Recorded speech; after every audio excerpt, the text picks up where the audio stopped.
Nag-alok si Cotabato City Mayor Bruce Matabalaw ng cash reward sa sinumang makapagbibigay ng impormasyon na magtuturo sa mga salarin. Ayon kay Mayor Matabalaw, hindi maaaring palampasin ang naturang karumal-dumal na krimen at kailangang makamit ang hustisya para sa mga biktima. Lumabas sa investigasyon ng Cotabato City Police na posibleng may kaugnayan sa personal na alitan laban kay Michael Pusaka ang motibo ng insidente.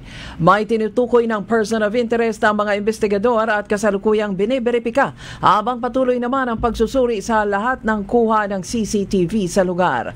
Naniniwala naman si Barangay Kalanganan Mother Chairman Bimbo Ayunan Pasawiran na politika ang motibo sa pananambang sa kanyang kapatid na si Chairwoman Pahima Pusaka.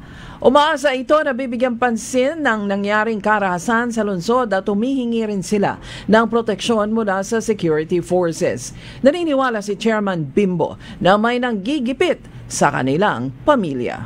Alam na namin na may malaking plano para i-execute kaming magkakapatid. Kasali ang aming mga kalyadong mga barangay captain, supporters namin, mga kagawad.